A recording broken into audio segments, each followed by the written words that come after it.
Hello everybody. Today's topic is offer and acceptance. It is one of the important topic in Indian Contract Act 1872. The learning objectives for today's classes of definition of offer, acceptance, types of offer, legal rules relating to offer and acceptance, communication of offer and acceptance, and revocation of offer and acceptance. First, we'll see the meaning of offer and definition. Offer is also known as a proposal. The person making the offer is known as offerer, and the person to whom the offer is made is known as offeree or acceptor. According to Section 2A of Indian Contract Act 1872, when a person signifies to another his willingness to do or abstain from doing anything with a view to obtaining the assent of that to such act or abstains, he is said to make a proposal. According to definition, when one person signifies to another, it means that a person is giving his expression or willingness to do to another. It means to any person or group of person or public at large. A person can't make offer to himself. It has to be made to the other person. So here we can see willingness to do or abstain from doing anything. I'll give two examples. Mr. A offered to sell his laptop to B. So Mr. A is giving his willingness to do. So what he is doing, he is making an offer to B. And other side, there are two parties, Mr. X and Mr. Y. Mr. S has taken the loan of 20,000 from Mr. Y. Mr. X fails to make the payment. Mr. Y want to sue Mr. X. Before suing, he is just keeping an offer to X. I will not sue you if you pay me within 10 days. So he is giving his willingness for not doing. What he is not doing, he is not taking an action for his default payment. So there can be willingness to do or abstain for doing anything. The third major point in this definition is with a view to obtaining the assent of that to such act or abstains. Take the first example where Mr. A makes the offer to B. B has to give his assent for that offer. He has to give assent for that willingness. On other side, Y is giving an offer that if you paying me the amount within 10 days, I will not sue you. For that, Mr. X has to give his assent for willingness for not doing it. Then only it's said to be an offer or proposal as per the Indian Contract Act. I given one more example. Offerer and offeree are there. Offerer shows intent to enter into a contract, makes a definite offer, communicates the offer to the offeree. An offer is all about I will pay rupees $50 an hour to edit my book on a Mesoamerican swimming techniques. It's a American publication. And on other side, offeree shows intent to accept the offer, communicates intent to accept by the proper means, states the acceptance that mirrors the terms of the offer, and offeree will take the offer of editing job. See, this example is very clear in saying that there is a valid offer, acceptance is there, consideration is there, contract. So for a contract, the first basic requirement is an offer, and that offer should be a valid offer. So there are three basic essentials required for a proposal. First one, expression of willingness to do. There should be an expression from the offerer that he is making an offer. Second one, made to the other person. An offerer can't make an offer to himself. He has to make the definite offer to another person or a group of person or public at large.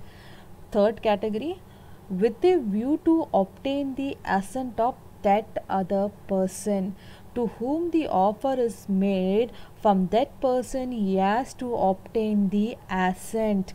Then only there will be an offer and acceptance, and when there is an offer and acceptance, it's said to be agreement. When agreement is there, enforceability, then it becomes a contract.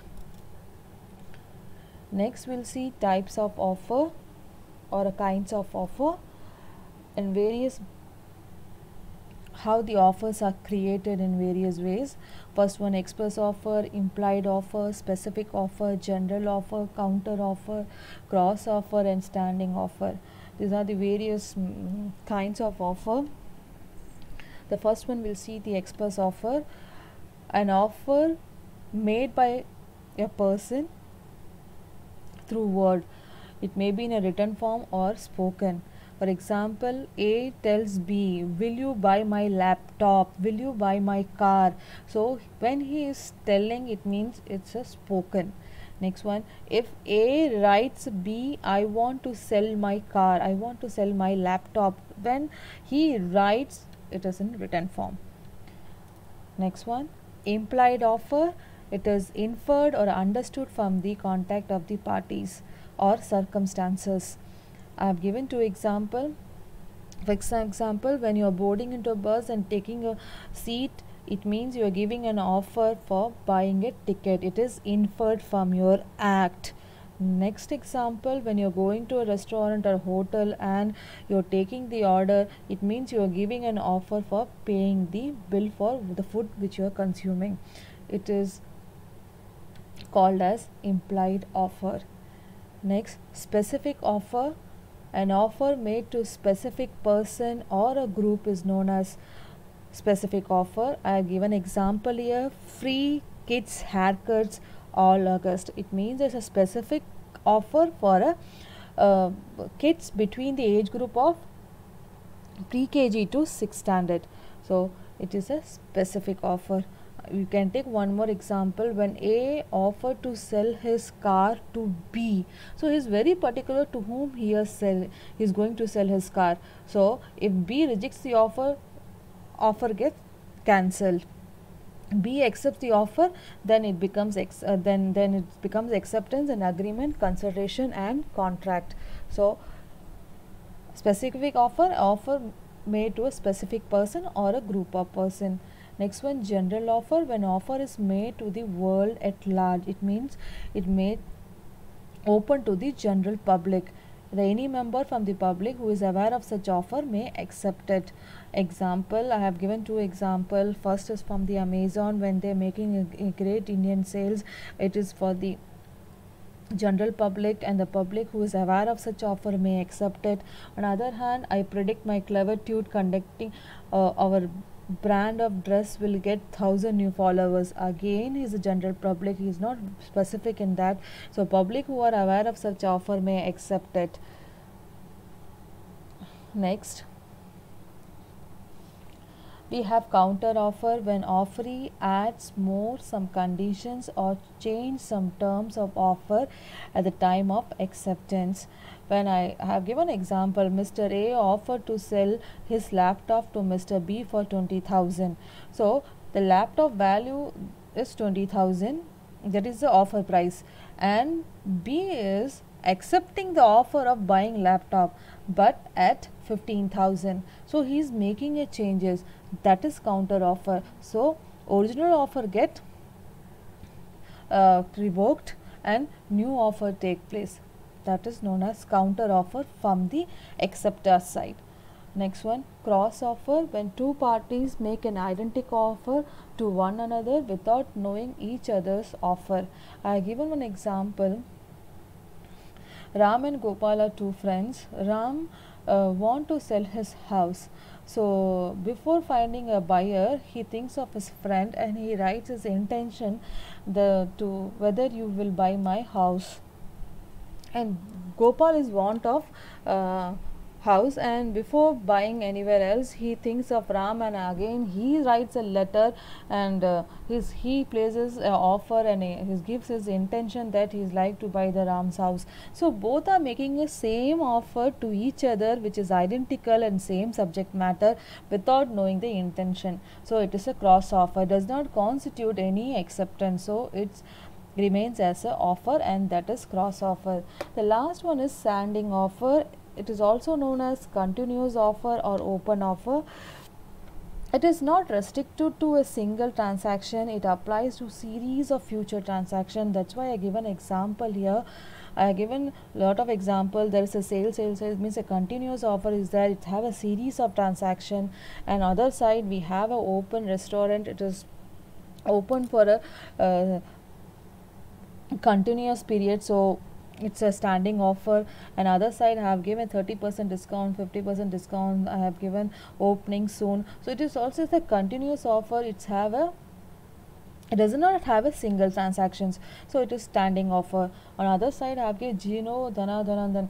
So it's meaning that when Jio started in 2016, it came with a plan of 4G pack and unlimited call facility. And when it was started, he had a recharge plan of rupees 98, Jio to Jio unlimited. To other servers it was 6 paisa per minute, and they have this offer. So this is known as standing offer. When you go to Jio portal and we see the recharge plans, you see the various plans there. It is a continuous plan, not restrict to a single transaction.